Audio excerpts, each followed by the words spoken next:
Some of my favorite things to paint are clouds. Huge mountainous summer storm plumes that tower into the heights of heaven inspire me uniquely. They billow and stack, creating fairy tale realms just out of reach, and wear the colors of whatever the sun dictates. They make the sky look as big as dreams, and have been an object of fancy since the creation of the world. Here I am practicing their shapes and shadows, using colored pencils and markers. I was recently driving in the country at dusk and saw a beautiful cloud like what I've just described. The sun had sunk low enough to illumine only the sky beyond with a gorgeous soft pink without touching the cloud itself, which had grown dark blue with turquoise highlights at the very top. So after doing a few colored sketches, I went digital to try and capture the picture I had taken only in my memory.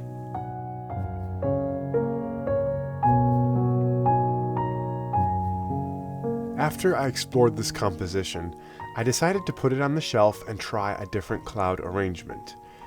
Last year, I had taken the camera out after a storm when the sun was falling away and hitting only the highest storm clouds, and took a whole file of photos. I looked through my reference album for a good composition. As you can see, I had a lot to choose from. I liked the landscape in this one, but not the clouds. So I took the clouds from one of the other photos and switched it in, as well as making those background hills a bit more blue to push them back. Then I trimmed the image to fit the dimensions of my canvas, and this is the final composition that I will be painting. Okay, everybody. Here I have a 11 by 14 inch canvas, and I'm going to paint on it with oil paint.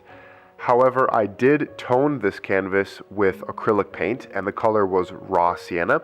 So it is totally dry, and I'm going to transfer my composition directly onto the canvas via digital projector. So let's go ahead and do that.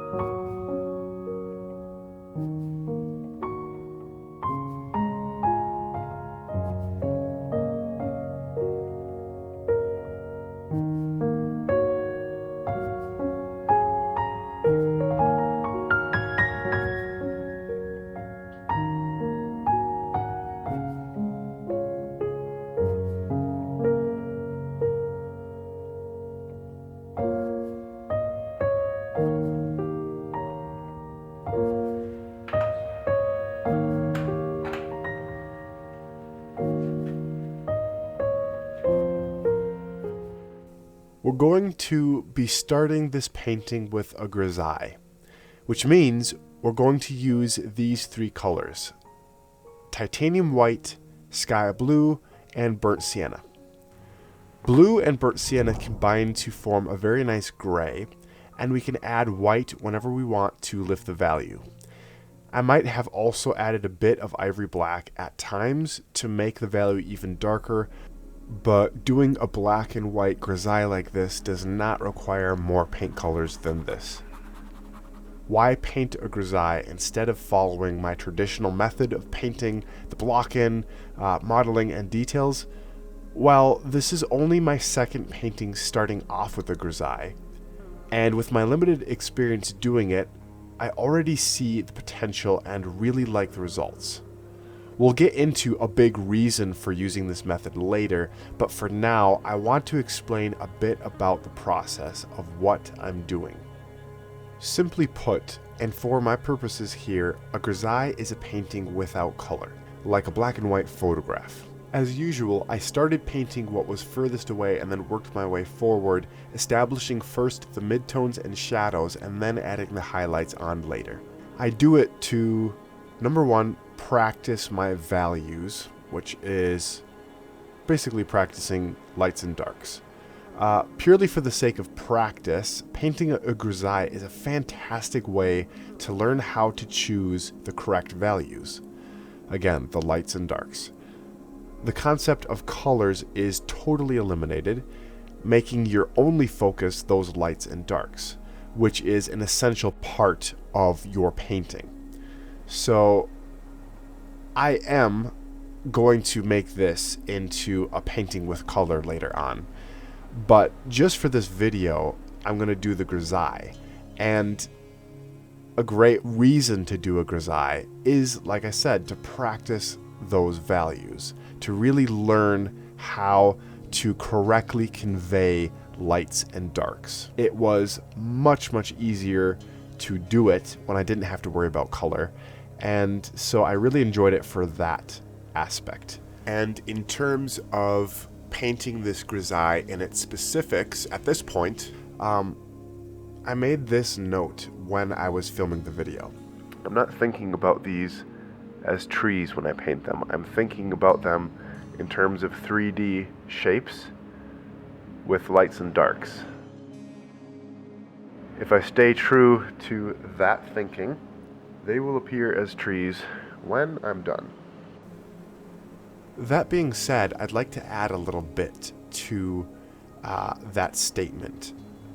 As I was painting this, I was looking at it like painting a complete painting, totally finished at the end, simply without color.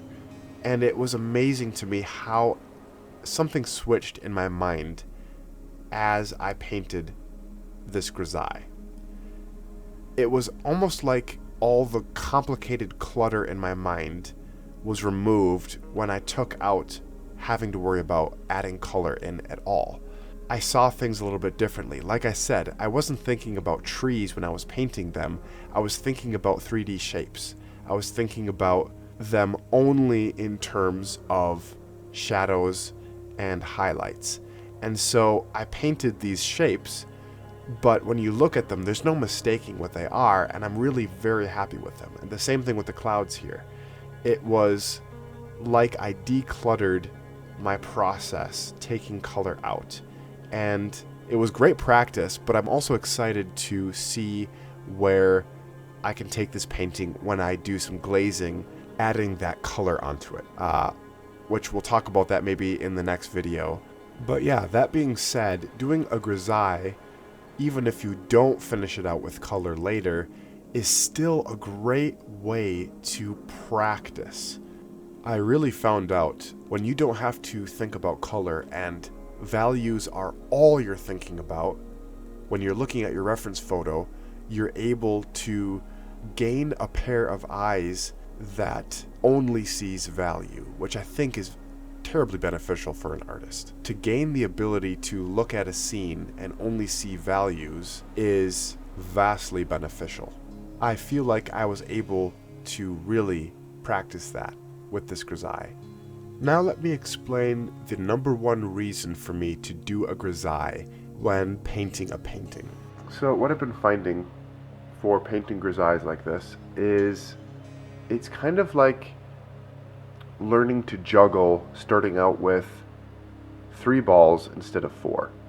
When you have color that you're also trying to keep track of, besides tone, the shades of light and dark, if you take away having to worry about color, all you're worrying about is getting your values right, getting the lights and darks. So it simplifies, in other words, the painting process. And I feel like it's easier to learn certain things doing it this way rather than complicating it with color. And plus, we can utilize this in our painting process to just add the color later. So you're still going to end up with a colored painting, but doing a grisaille, I think, actually even saves time, as well as just teaches some of those things that we could learn a little bit quicker, I think, if we're just not having to worry so much about everything all at once.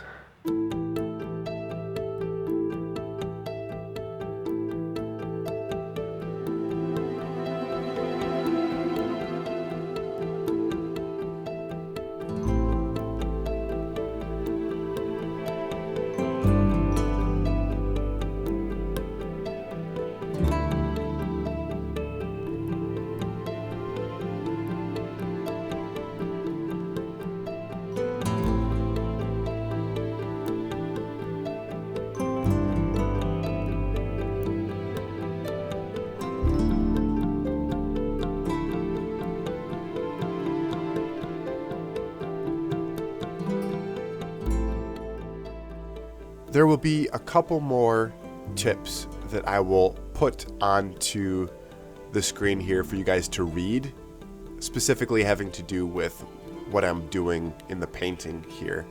But to round out this video, I guess I would like to put everything that I've said kind of into a nutshell to sum it up for you guys. But I feel like doing these grisailles where I'm only focusing on values and not having to deal with color at all has been teaching me things about painting that I never knew before, which is cool because if I can take these lessons that I'm learning doing these grisailles that I finish up later with color and glazing and all that, if I could take the things I'm learning and carry that into my plein air sessions, for example, or other paintings where I just start out with color right away, then I think it will take my painting to the next level, to a better place. And that's what's exciting me, is not that I could end up with cool paintings that are black and white, because, you know, obviously I love color, and color is a huge part of the painting. But I can, and this is what excites me, take what I've been learning and infuse that into all my paintings to get into that mindset that I never knew I should get into in the first place. And I think it opens up a lot more opportunities in my painting that I couldn't achieve before because I was missing those things that I learned. And finally, think of what this means for you as an artist. You are able to learn along with me, see what I'm doing and how I do it, and also what I'm thinking about as I do it, which is how we all learn and get better. Thank you guys so much for watching. We'll catch you in the next video, and until then, God bless you guys. We'll see you later.